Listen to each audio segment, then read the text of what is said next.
Hey guys, welcome back to Liminal Period. It's your girl, Chun-Li Shadi, and today we'll be reacting to another conversation on the Whatever podcast, and it's going to be related to modern day feminists attracted to traditional roles when it benefits them. Let's just see what they have to say and give our 2 cents.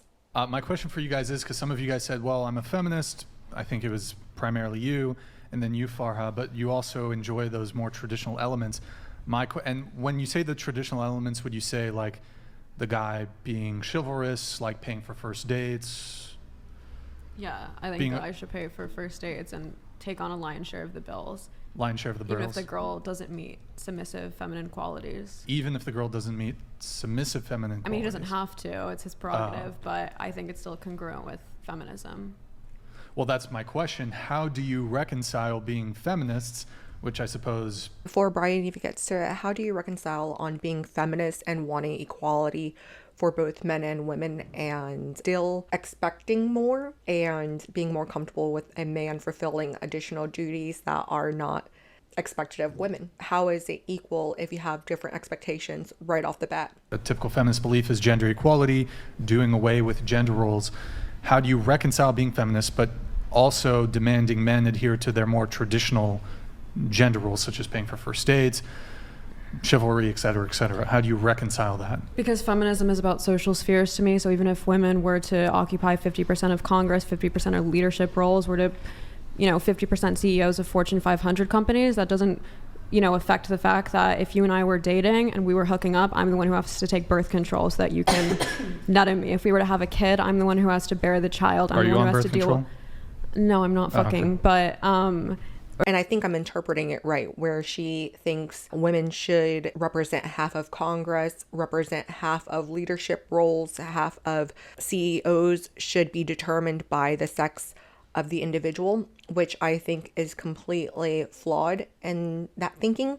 Again, we don't need to strive for equal representation because you are of a certain population, community, or identify with a certain demographic. Doesn't necessarily mean that you represent them in your ideology. One female cannot speak for the entire group. If we're not actually going to look at merit and leadership qualities and how they demonstrate as it is compared to other people despite of their demographic, then I think it is not beneficial to society.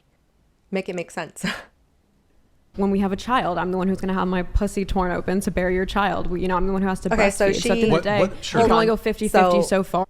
Okay, I'm honestly happy that she did mention that, because even though this is not necessarily a part of this conversation, I think it's an important note as we move forward with other feminists on the Whatever podcast, because as she just stated, women are the one that's going to bear the brunt of any type of physical changes when it comes to procreating. Women are going to be the one that has their pussy torn apart in order to carry the baby. So let's just keep that in mind as we continue to see trans women represent women or speak up in women's spaces when it comes to reproductive systems. Dylan Mulvaney selling tampons, when we know that biological men cannot and will never be able to have a period because they do not have the reproductive systems, and because he will never be able to actually get pregnant and carry the baby to full term or even to the first term. He, and if you want to think of it respectfully, current day she will never be able to do that. Already we understand that there are biological differences in men and women, and we have different expectations as far as how our body operates. That is just the natural way that the world exists. That's just a reality. So again, not related, but keep that in mind as we continue to see conversations evolve around trans women and what defines a real woman. And this idea of going 50-50 in terms of bills is actually just more of a burden on the woman, because you can never go 50-50 in terms of actual reproductive But that roles. assumes that the first person you ever date, that ends up becoming your husband and the person you have children with. So not also necessarily, assumes even you if can you're have just children. hooking up. I mean, birth control increases your chance of breast So- cancer so by if I'm 20%. dating- It fucks let's- up your hormones. so- I'm so- just like altering my body. But so if I'm dating a woman who's... Then don't take birth control. If you have an issue as far as how birth control makes it more convenient in the modern day world for us, for women to actually be able to control or at least normalize or standardize or routinely get their period, as well as avoid pregnancy when it is unwanted. See, I know a lot of women will also talk about how it helps them regulate with their hormones and such, so that's okay. That comes with the understanding that it might mess with your normal hormone. I think it's very unfair for us to want the benefits of it, but then I don't expect men to pay for additional costs. Reproductively, we are not 50-50, so her taking birth control or another woman taking birth control is now subjecting herself to hormone imbalances and whatever else. But again, that is a choice that you can make. You can also choose to abstain from sex, which is not very common these days, but that is a choice. There's also a choice to use other contraceptive measures, whether it is using a condom or no one is endorsing this, but the pull-out method. There are other ways. There's no contraception that is foolproof. There's nothing that is going to be 100% unless you're just abstaining. Okay, so it's going to all come with its pros and cons. And if it is convenient for you and more conducive for your lifestyle, then understand that and make that decision and not expect someone else to bear that responsibility because you wanted the convenience. Sorry. Dating a woman who's not on birth control and she doesn't want to have children, under those circumstances, would you be okay with the woman like a 50-50 dynamic, or even then you'd object to it? It's not that I would object. I would just say generally, given the dynamics of dating and the idea that usually people are having sex and that women are taking birth control so that the man can have increased sexual sexual pleasure. A lot of women are not on birth control. Okay, well, just given the idea of like a goal of a relationship, which is typically that you're dating to have kids or you're dating to marry to then have kids. So I'm seeing it more in like a macro sense. I think the idea of 50-50 is ridiculous. Well, she just went on 100. If you're just doing hookup culture and whatever she's doing, then I don't think, I think 50-50 seems more fair. Yeah. What about you? I mean, you just went on 100 first dates in the past 2 months. Do you want a guy to pay for the first date? I don't want them, but I think this is a great indication of where they are in life. So if somebody doesn't... Well, earlier in the conversation, you said you want a guy who matches you or exceeds you. So if they feel like they cannot, or for whatever, I'm just assuming that it's their materialistic situation that doesn't allow them to pay for the date, it probably not somebody I should be seeing, because it's going to cause tension later on. Okay. What I assume she's saying, although she's gone on 100 dates in the last 2 months, she still appreciates and expects a man to pay for the first date. She expects this because it's an indicator to her on his financial standing as well as his readiness and ability to provide for her, which that is somewhat fair. I do think it's somewhat fair that if you are in a position where you are ready for that next step and dating with intention to get married and prepared and ready to start having a family, then I think it is fair to assess if your partner is ready. Right? I think that if she is going into the dates with that notion, well, would it be fair for a man to judge her based on her sexual openness as an indicator on whether or not she is ready to reproduce as well?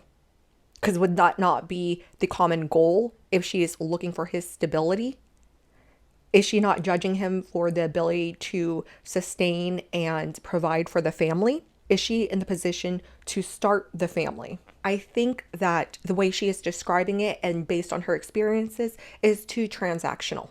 If you're testing a man on his readiness and his ability to provide, depending on how you're meeting these individuals, because again, if you are meeting someone on a dating app, you're expecting a lot of men because they are going on probably multiple dates. Now imagine if she is a girl on the receiving end and she's going on 100 dates within 2 months. How many dates is a guy going to go on within 2 months? Or how often is it a second date or third date or a repeat date with someone that he's already met? Or is it just going to be a slew of first dates? Because you have to think about his financial investment as well. You're judging him on his ability to provide based on the first date and if he pays.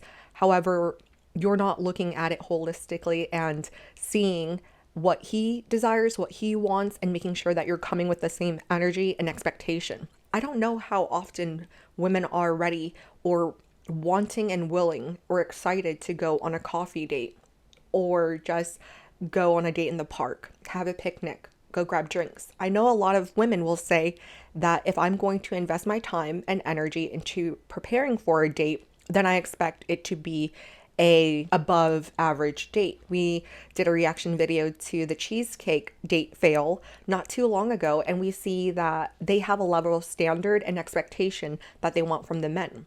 So again, if a man is spending $200, you're using that as an indicator. Well, what is he getting in return?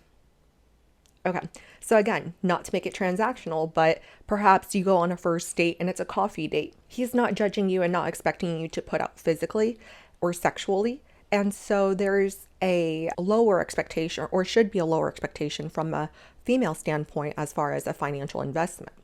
Perhaps after the second date, when he sees that, hey, this is a real potential or a real opportunity, then maybe the second date, third date, fourth date, he'll start to show his ability to provide. You know, it's like you're not going to find out everything that you want from an individual after the first date. And it shouldn't be that way because, again, he is not going to get everything in totality of what he expects in a wife after the first date. So just keep the same energy is what I'm saying. Completely optional. Like if they want to split, I'll split it. Would there be a second date? You might. It depends on how much I like them because it's not all about the money. It would be a negative if a guy wanted to split the bill. Yes. Okay. The truth comes out. Well, what about this Okay, we don't have to get back into that, but But that's where my like traditional values come. I don't think it's like against anybody. Like it's 50-50, but like for my goals of like I want. Again, traditional when it's beneficial to her. Once again, she doesn't even adhere to what we define as a traditional standard of beauty. And yet we are expecting men to provide in a traditional sense when he doesn't even know you and he's probably not going to get any at the end of the first date.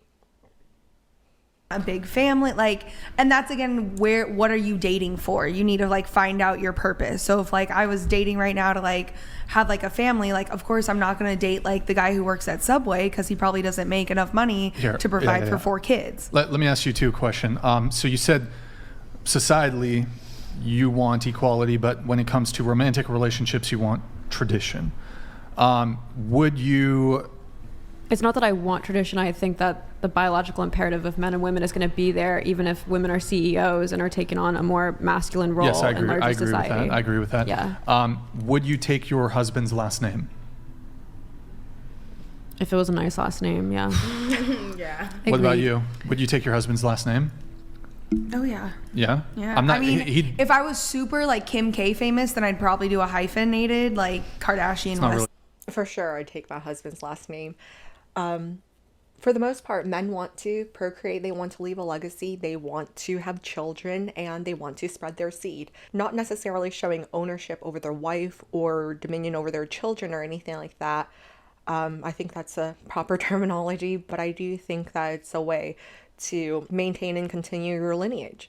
Don't know. I guess like I'm traditional in that sense, and to be quite frank, I have a very common last name, and so I wouldn't mind changing it up. No need to hyphenate it because I don't want the children to get confused and I don't want it to get to a point where you have 5 names. Like, no. If it was a nice last name, yeah. Yeah. What about you? Would you take your husband's last name? Oh yeah. Yeah? Yeah. I'm not, I mean, if I was super like Kim K famous, then I'd probably do a hyphenated like Kardashian West situation. But so you're saying you demand tradition romantically, but romantic tradition would dictate that in a marriage you would take your husband's last name and your children would also have your husband's last name, regardless of how egregiously. If I was super like Kim K famous, then I'd probably do a hyphenated like Kardashian West situation. But so you're saying you demand tradition romantically, but romantic tradition would dictate that in a marriage you would take your husband's last name and your children would also have your husband's last name, regardless of how egregiously bad his last name was or wasn't. Yeah, I mean, the kids can take his name or both our names. No, but you would take it too. That's tradition. Romantic. That's tradition romantically. I said some traditional values. I didn't say necessarily relationships have to be entirely. Like, why would you want to have a separate last name than your children and your husband? Like, what is the purpose of that? traditional. I said in terms of paying the bills, I have more traditional Well, when the kid values. is born, what name does So when it's financial, I want it to be I traditional. guess it's up to the couple at hand if they want to hyphenate No, it. If you're- they want no, to but pick it's one. in your Your view. traditional worldview when it comes to dating anyways. Yeah. Your feminist traditional worldview. For me personally, I want to keep my name for my own branding. For like the average couple, I think Her you could brand as hyphenate an it. OF and if you had a together. kid, That's Her not brand traditional, though. As an Yeah, OF so- girl, and if she you had wants a to I kid said with- some traditional values. My point was So in you only response to want the Bill's. traditional. legit. Like, why would you want to maintain your last name? Especially as an OF girl. If I was an OF girl that was chosen or was in a position where I was getting married, I would jump on that opportunity to get rid of that last life, that previous life, that life of immorality. I would jump on the opportunity to get rid of that identity and start anew, to be a mom.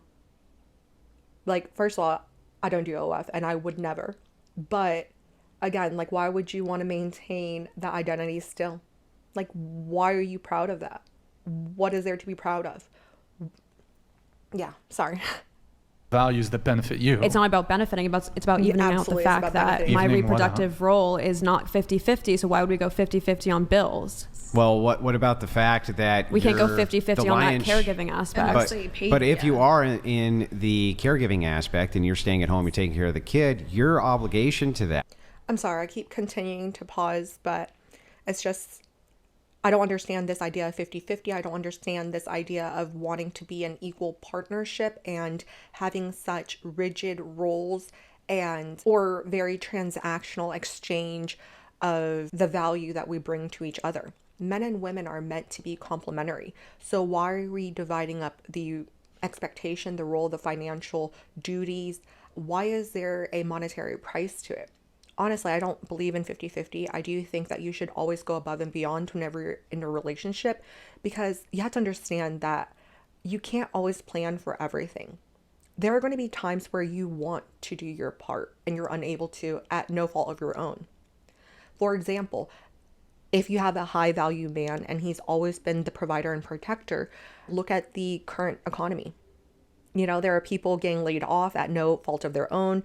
UPS is planning on laying off a shit ton of people in order to increase the wages for union drivers. So a lot of times, like, you could be in a high earning role and because of the economy, because of things outside of your own control, lose that job. You have to understand that you cannot plan for everything. So during that time, because he is no longer able to meet his traditional role of being a provider at that current moment, does that mean that you're going to end the relationship? Does that mean that you are no longer going to fulfill your duty as a wife? Whether that be sexually, emotionally, or supporting the household duties. Are you going to stop all of that because he is not at that moment providing for you guys financially?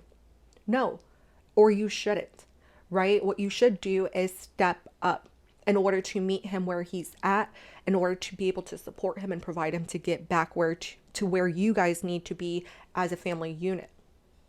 Like, at least that's how I see things, you know. And on the flip side, there are going to be things that a woman can't control. You know, as she gets older, you know, her sex drive is going to decline. Or as she gets older, fertility might become an issue.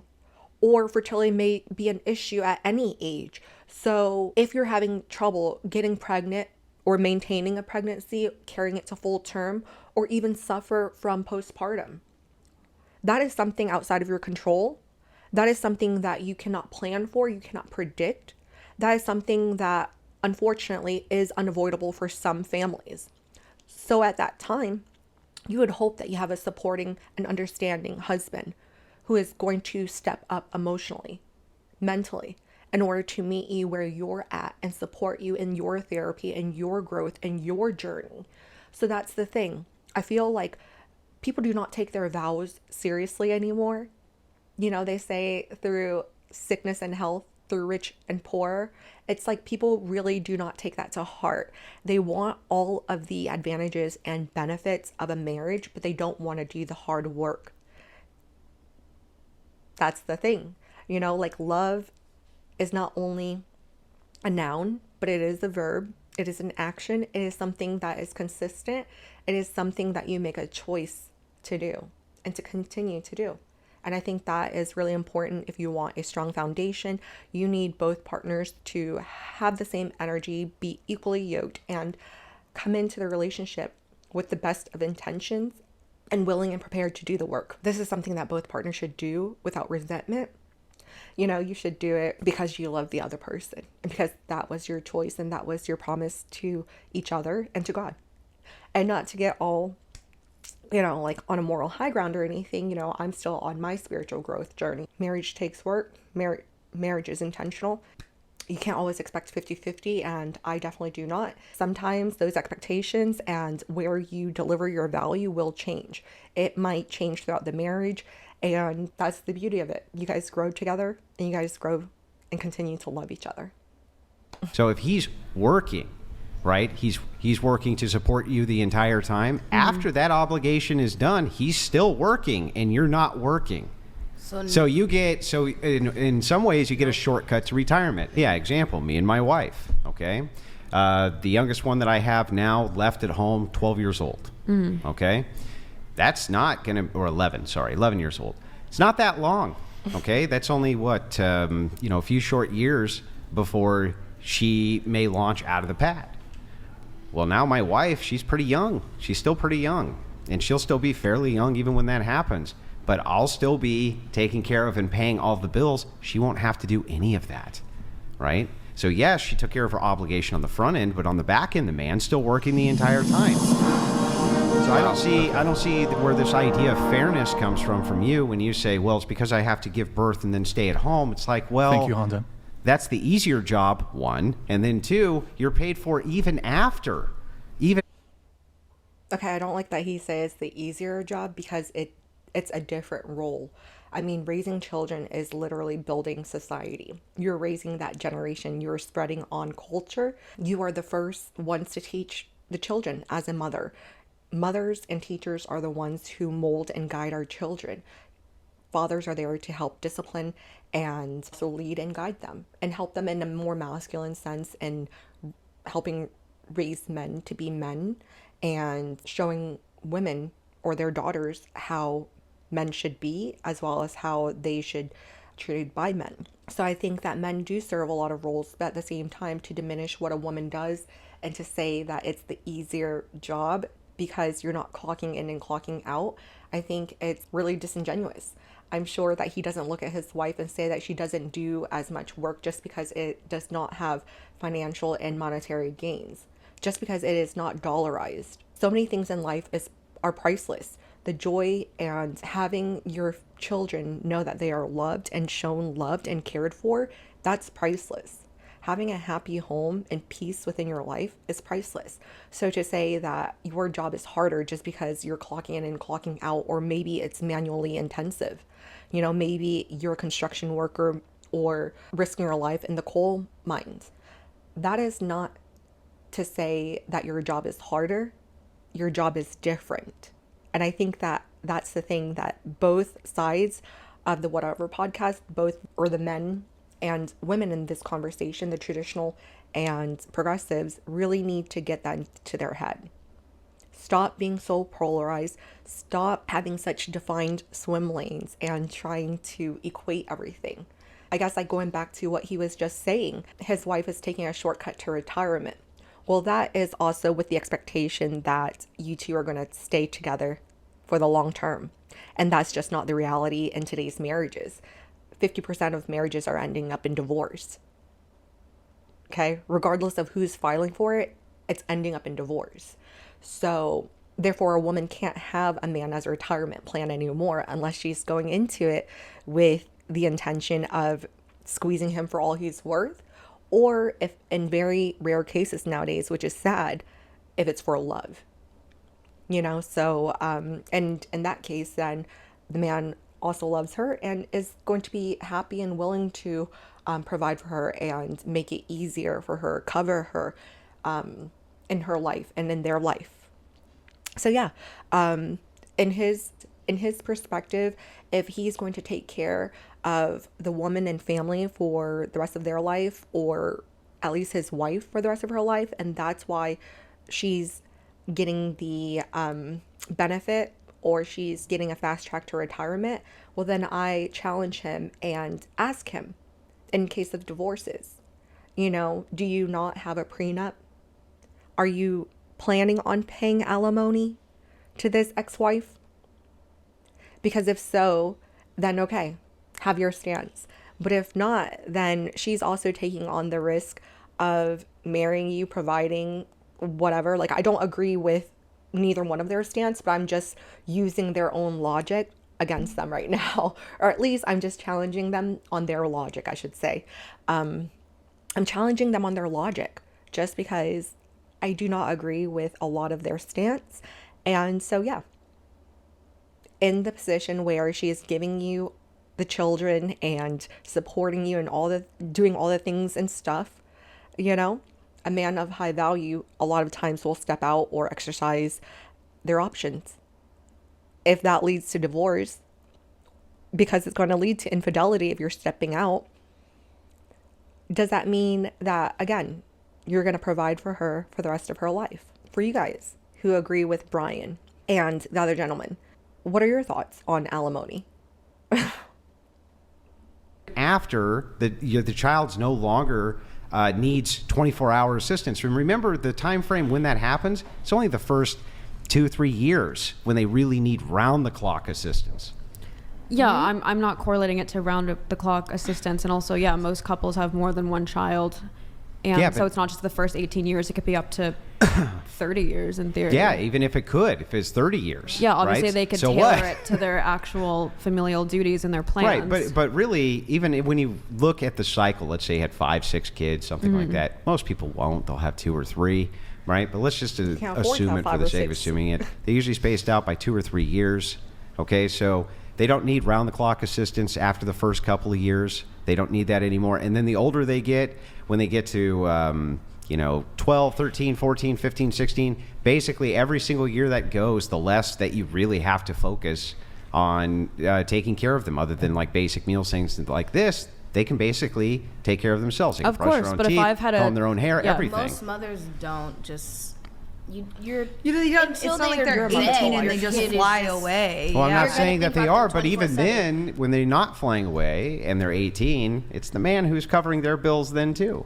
So then, if a question for you, Farah. I just had a different upbringing, so it's like it's I'm the man that covering their outlier bills. But even if the kid stays, now the man's still taking care of that, and the mom doesn't have to take care of it at all. Not at all. Doesn't have to work. Doesn't have to do anything, and the caregiving portion of it, that's gone. And the man's still working, taking care of him, even if the kid doesn't But leave. is the wife not taking care of you anymore either? Like cooking, but, cleaning, But and if stuff you're like talking that? about what's equal, right? Isn't the wife supposed to be doing that? No, nothing is Right, so if she's equal. supposed to be doing that Nothing. as already as a baseline, you can't throw that in and say, well, it makes it more equal. That's just her job. No, I didn't say it made it more equal. I was just asking Yeah. if in your situation you're still expecting after all these Oh things yeah, happen no, for I her to expect still take breakfast care of made, I expect lunch made, I And you expect don't think dinner made. that's- I expect all of alimony. that. I expect an you. allowance. That's not an emotion. That's not a I know. task. Like, But No, it's a task, but it That seems like deserve- you deserve to be it doesn't compensated. seem very Energy difficult donated compared to the. $200. But have you tried I'm it? just catching Yeah. up. Major air elf for modest Simpika. That 304 looks like our slurred Jasmine on crack. That's Simp Shiat. She won't bang you.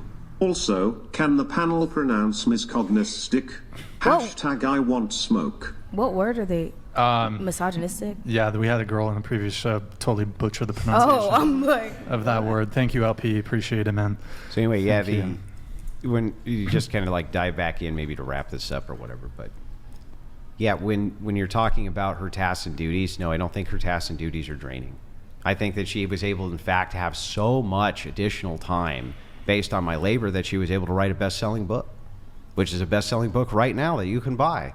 And you know who gets all of the royalties of that book? Me. Every bit of it. Oh. Every bit. She doesn't, and if she gets any of it, it's due to my largest. Why? Because I took care of her for the entirety of her life and took good care of my children for the entirety of their life. And do you have will a still plan continue for them to do so. after you die? Of course. Assuming I'm the one who goes first, right? But you don't know how that'll go. But we're still we're still pretty young, right? Ultimately. I just don't, like, when it comes to the whole tradition thing, I just don't understand, because like an 18-year-old woman,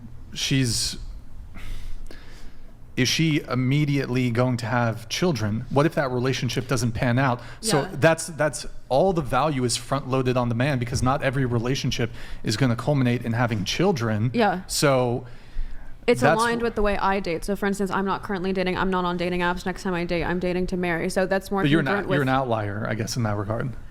Sure, yeah, that's why I also mentioned the fact that I have more traditional values, perhaps, with dating goals. But like I'm why- not dating for experience. But you I'm have dating to traditional marry. values, but you claim to have traditional values, but you wouldn't take your husband's last name, which is a traditional value. You do OnlyFans, which is not traditional. Because my view is part of traditionality is modesty. Sure, I don't think I need to subscribe to the entire, package deal of traditionalism, Sure. but that doesn't mean I I'm don't think cherry it's picking. just It's cherry what I pick. think Switch, it's but- what I think is most fulfilling and what I think is most conducive to success. So for me, I value the idea of getting married. That's why I'm waiting till marriage. I value dating to get married.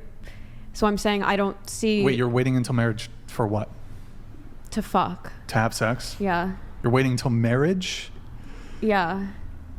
Why Doesn't should that that blow make her your mind? modest? Because that's a traditional No, value. that's fine. Does but that not? I think it's very ironic that she says she doesn't necessarily, like, she based her values on what is most conducive to a successful relationship, yet she has an OnlyFans, is not ashamed of it, and unwilling to take her husband's last name because she wants to maintain her brand. Yet she's not cherry picking. Okay.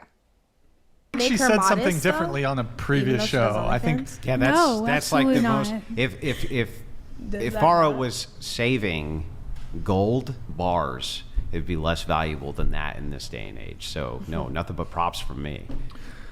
Wait. But you But we've seen it all. previously answered that question differently. I guess my whole big thing is you got women who want equality societally. Wait, she's answered that question differently before? Modest Hikima donated Yes. $200. Girl 2, look at your health, lol. Yikes. Girl 3, you need to remember you have ears. Sorry for assuming, but your kids will be better off with a man in the home mirror. HMU Andrew, Ty. Word? I do agree Do you that wanna it sit has down, to be please? a father Hello? figure, but it does not have to be a biological father. Wouldn't it be better though if it was? It would be if the overall relationship was healthy and it did not affect psychological state of the parents, because Okay. that would be reflected All right. on the child. Going to you. So the guy should pay for the first bill. What about, would you take, I think I already asked you, excuse me if I did. Would I you go on a second date with no, him? would you take your husband's last name? Yeah. Oh, okay. All right. I guess one of my issues with this whole, like, your position is that you claim to believe in tradition, but it's rather traditional to take your husband's last name. And I told you that's why it's not cherry picking. I'm saying I'm like looking at each traditional value and saying what do I consider the most But I don't conducive to a think- I healthy don't think- relationship. OF is I don't not know why taking conducive. his last name is going to lead to a healthy relationship. I think waiting that's a to have tradition. sex to get married is going to lead to a healthy But I relationship. don't think the husband paying for first dates when you first meet them is going to lead to a healthier relationship necessarily either. Right, but her argument for that is, but on the front end, the woman bears more of a brunt. But that's not true.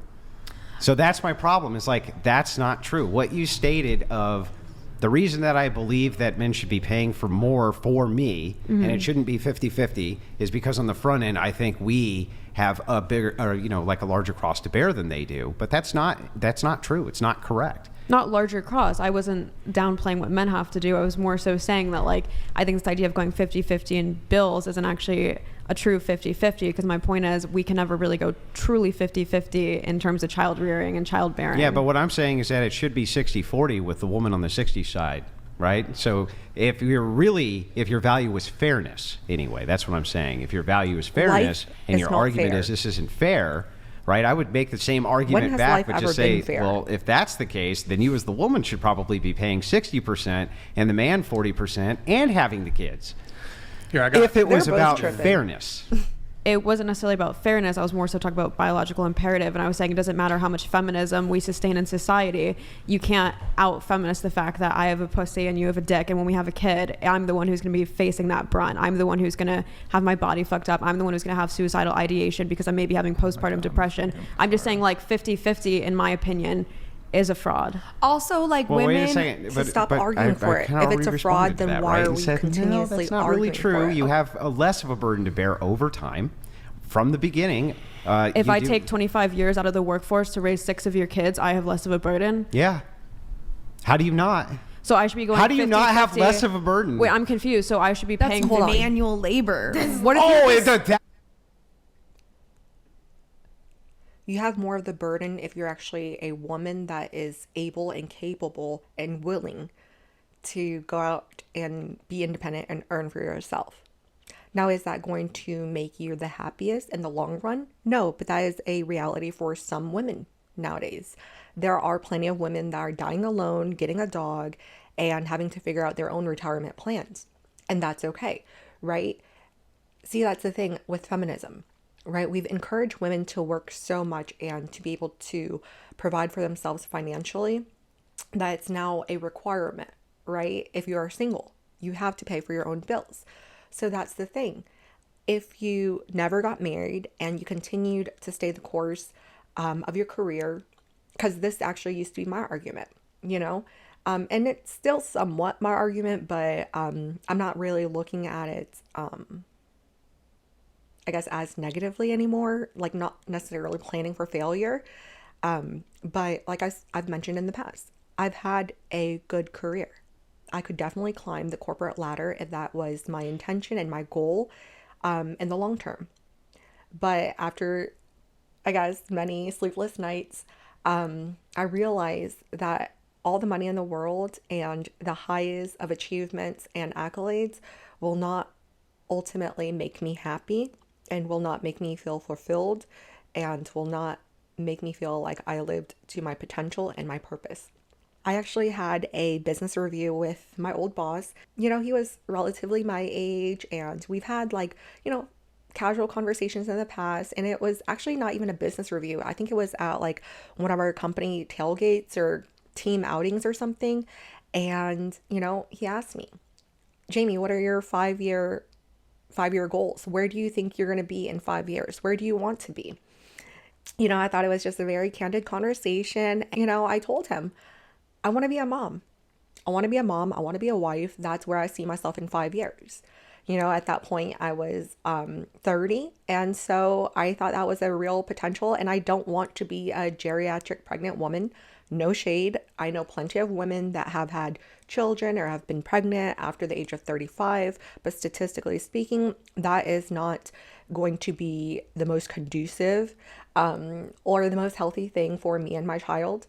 And so, yeah, that is not the goal, but understanding that life happens, that might be the reality.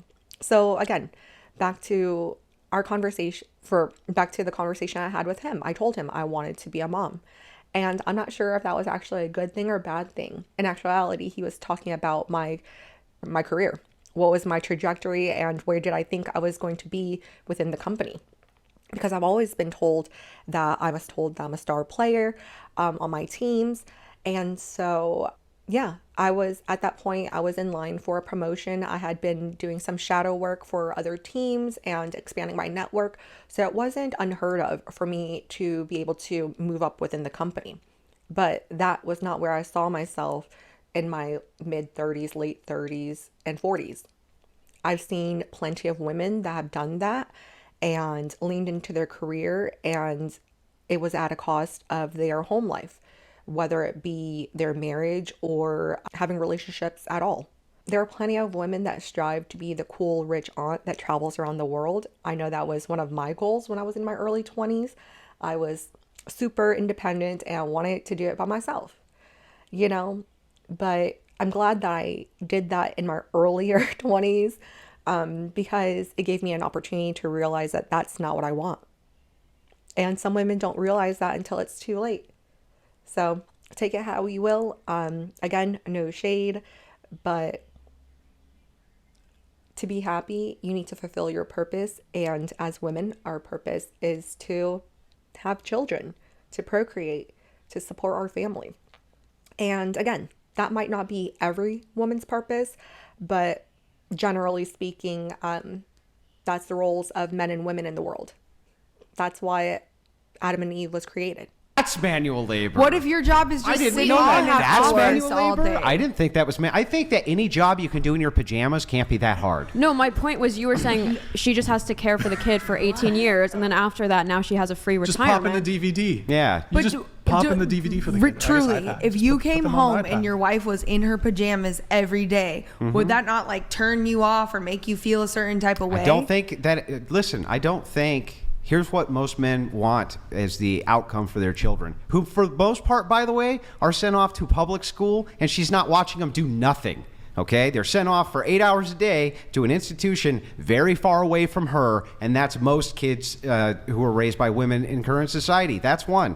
Two, even if she stays at home and she raises them, and on top of raising them, homeschools them, right? And she does that in her pajamas, then that's still the least lazy thing she could be doing in comparison to sending them off to public school. So yeah, I think when you're talking about the labor added and what they have to do. Like I said earlier, I really don't agree with neither side of the panel. I think it's really reductive to diminish the value that women bring to a relationship and just call her lazy because of how she chooses to dress as she is raising their children. I think the reality is most people cannot afford private school. It's quite expensive. Most families cannot survive on a single income. So therefore, you're expecting your wife to not only rear the children, but also go out into the workforce and provide. Now, if you're talking about in a traditional sense where the wife stays at home and the husband goes to work and provide, I think once again, it really is dependent on the situation that they're in. And I think it's very unfair to say that just because she's in her pajamas, once again, that she's being lazy. Because there are plenty of men that have businesses that they've built, or guys in IT or whatever it may be, entrepreneurs that are able to wear whatever they want, work on their schedule. That is one of the benefits of being the owner of your business, being your own boss. That's one of the benefits. So I think it is very, again, disingenuous that he says, and sometimes people make guys who are men who are investing, men who invest or understand the finance industry or understand stocks and trading, they don't necessarily always have to clock in and clock out. And it's not always a manually intensive job. That is something they can also do in their pajamas. But again, I think it is very, this conversation is really, I don't want to say it's disappointing, but because it does show me the extreme levels on both ends, or the hypocrisy on both ends. But at the same time, I do not agree with either one. And I think they're both dismissing the overall value of a relationship as well as the individual partner. That's my take. And I don't think it's necessarily lazy that a woman sends her children off to public school. Again, not everyone can afford to stay at home. Not everyone have the intellect or mental capacity to learn some of the new material to actually prepare them for the world. Having your children homeschooled does not simply mean you have internet and you connect them to the web and you go on about your day. You actually have to help guide them. You have to help answer questions and understand the material yourself. And I don't know if you guys have heard about core math, but math is no longer math. 2 + 2 is no longer 4. There are actually teachers who are teaching 2 + 2 could be 5. Because everything is subjective, everything is arbitrary nowadays. Nothing is what it seems. So once again, if you're not in a place where you have the capacity to educate your children well, then that's when you leverage the resources that you have in order to do your best. Personally, I would love to homeschool. I think that homeschool children back in the day might have been seen as a little quirky, a little weird, but I do think that with the way the world is going and how the public school systems and how, again, indoctrinated our kids are becoming, I don't want someone else molding and shaping my children's minds and values. If I can afford it and if I'm in a place in life where even if we have to make sacrifices, living in a smaller home, living below our means in order for me to afford the time to stay at home and raise my children, I think that overall that would be a benefit to the family unit and benefit to the world in the long run. Healthier children, smarter children, independent thinkers, effective communicators. Like, I think all of that could really help society, especially in the current climate.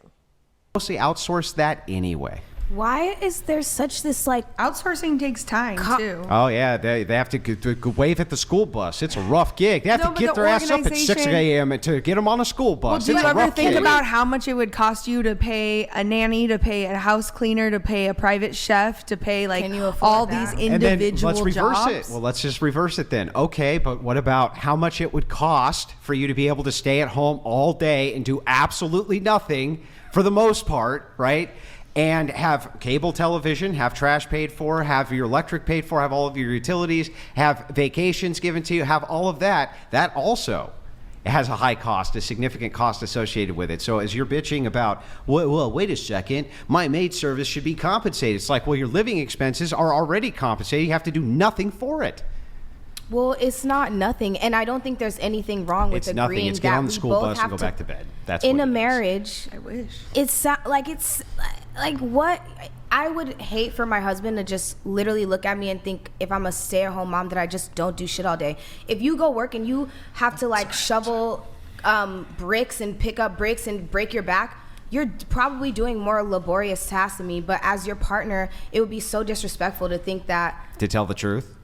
To tell the truth that I don't know. that To me, hang if on, that's to tell what the you truth stand, that it sounds I'm like just your saying- wife might be lazy. Let's assume for a second I'm a brick. The video is almost done anyways, but again, I think that it's just a very misogynist, and I hate saying, like, throwing around extreme terminologies like that, but I really do think is very misandrous in the way that the women are thinking and very misogynist in the way that he and Brian thinks. I think that we need to stop reducing people to just purely the value that we see and the deliverables. I think that, again, there are going to be things within a relationship that positively benefit you, and you might not always be able to put or determine a dollar amount or to actually even quantify that benefit. They say a man who finds a wife finds a good thing, so how do you quantify the amount of money that is generated because she made your life more convenient? Now, of course, I'm talking about someone that has a good partner, and that goes for both ways, right?